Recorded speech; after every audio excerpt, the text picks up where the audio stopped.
Assalamualaikum warahmatullahi wabarakatuh. Alhamdulillah wassalatu wassalamu ala Rasulillah. Alhamdulillah, syukur kita kehadrat Allah. Kali ini kita bertemu sekali lagi di dalam ruangan maya ini, video PDP R untuk kelas Kafa tahun 4. Hari ini insya-Allah kita akan lihat bahagian terakhir untuk mata pelajaran ibadah. Insya-Allah tajuk kita pada hari ini ialah khutbah Jumaat, iaitu unit 5 khutbah Jumaat. Jom kita teruskan bacaan kita. 5.1 pengertian khutbah Jumaat. Apakah erti khutbah Jumaat itu? Dari segi bahasa, khutbah bererti menyampaikan. Khutbah menyampaikan khutbah. Macam tu. Dari segi istilah, daripada istilahnya, khutbah adalah perkataan yang di dalamnya terdapat nasihat dan pelajaran, dilaksanakan sebelum solat Jumaat dan terdiri atas 2 khutbah.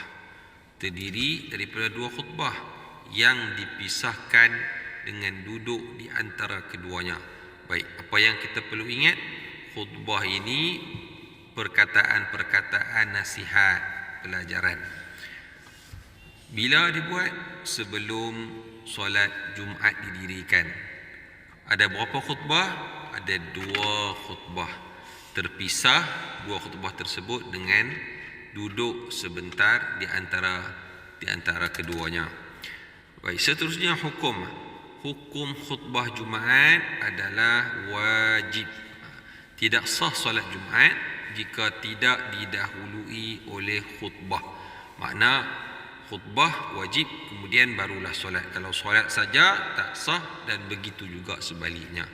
Tetapi kalau solat hari raya Aidilfitri ataupun Aidil Adha, sah jika sekiranya kita hanya solat saja tanpa khutbah. Cuma berbeza, solat Jumaat khutbah sebelum solat. Untuk hari raya khutbahnya adalah selepas solat. Baik, ini adalah maklumat atau ilmu tambahan yang bagus untuk kita tahu. Alhamdulillah. Kemudian yang seterusnya, mari kita teliti memerhatikan apa pula rukun khutbah Jumaat. Apa rukun khutbah Jumaat ini?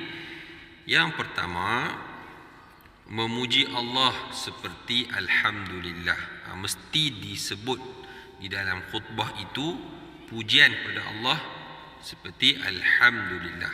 Yang kedua, salawat kepada Nabi Muhammad sallallahu alaihi wasallam. Contohnya, Allahumma salli ala sayyidina Muhammad. Tambah lagi wa ala ali sayyidina Muhammad. Itu contohlah, kan, yang mudah untuk kita baca, untuk kita sebut, mesti disebut di dalam khutbah Jumaat. Rukun, ya. Yang ketiga, mengingatkan para jamaah supaya bertakwa kepada Allah Subhanahu wa taala.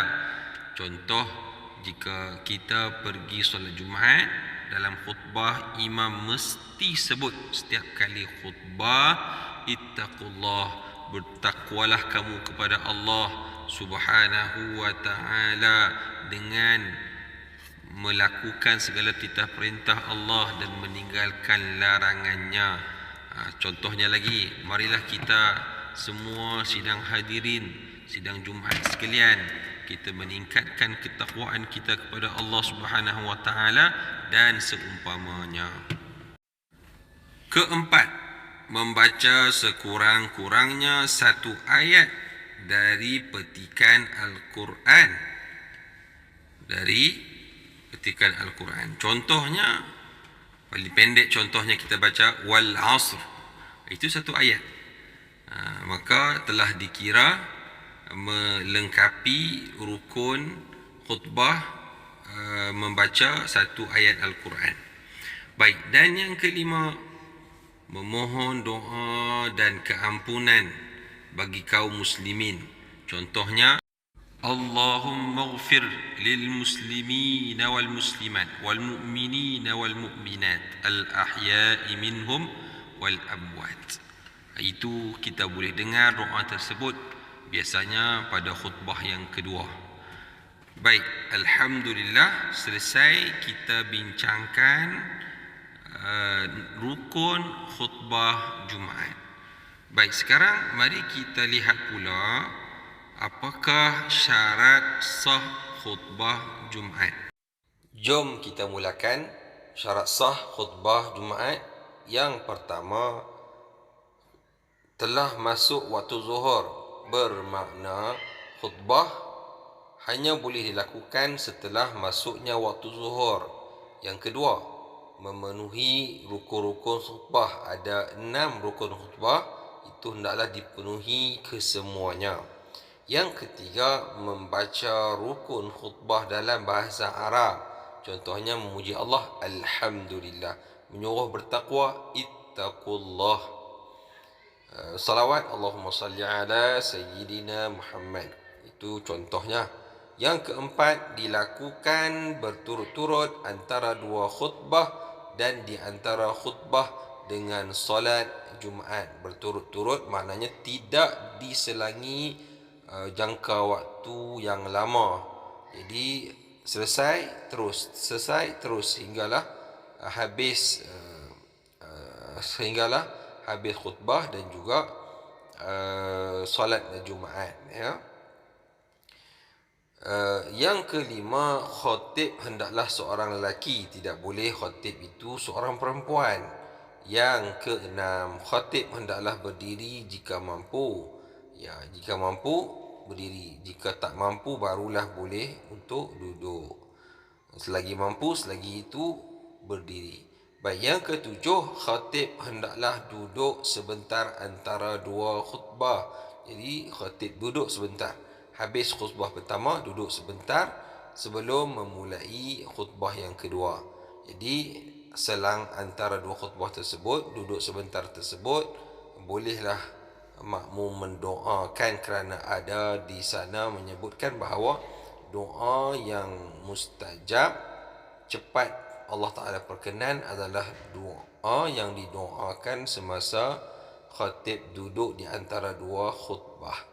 Baik, yang seterusnya nombor 8, khatib hendaklah menutup aurat. Itu memanglah sewajibnya, begitulah menutup aurat.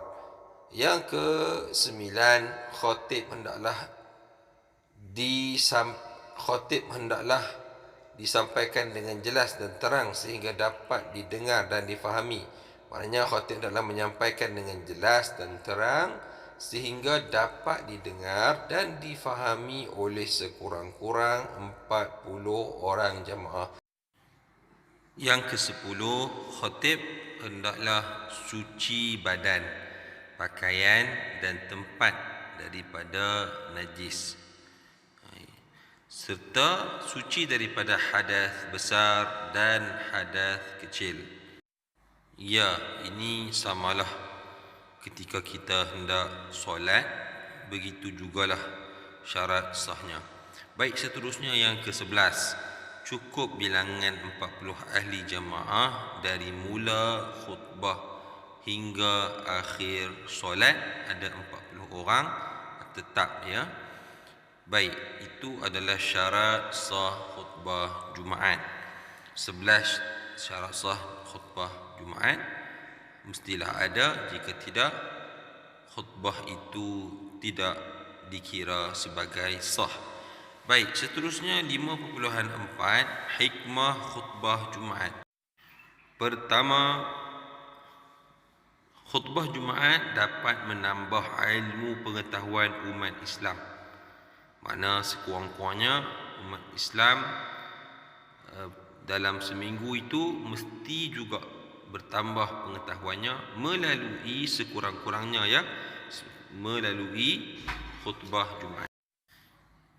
Kedua, menerima nasihat dan tunjuk ajar yang berguna. Ya, dalam khutbah yang disampaikan mesti akan ada nasihat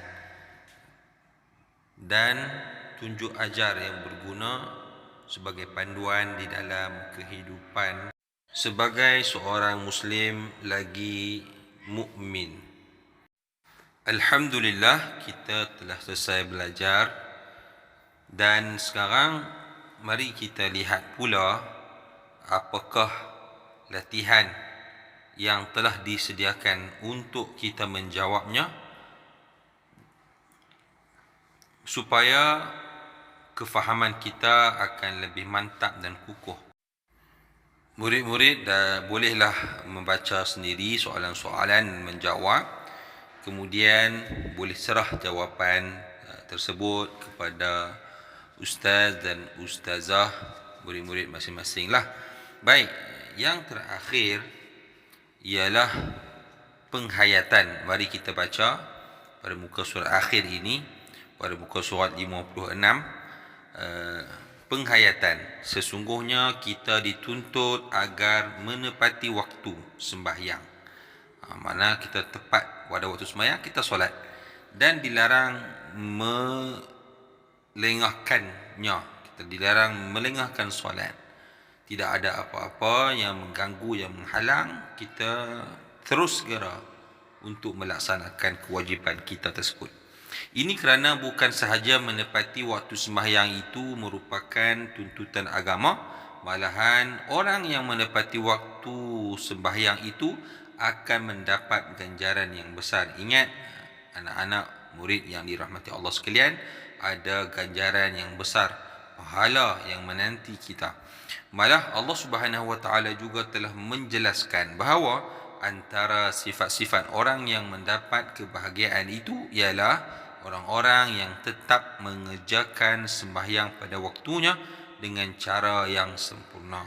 Mudah-mudahan pembelajaran kita tentang solat Jumaat dan sebagainya ini akan menambahkan kualiti amalan yang kita lakukan. Dan mudah-mudahan Allah Subhanahu wa taala menerima segala amalan yang kita kerjakan. Amin ya rabbal alamin. Sekadar itu sahaja. Jumpa lagi. Sekian. Assalamualaikum warahmatullahi wabarakatuh.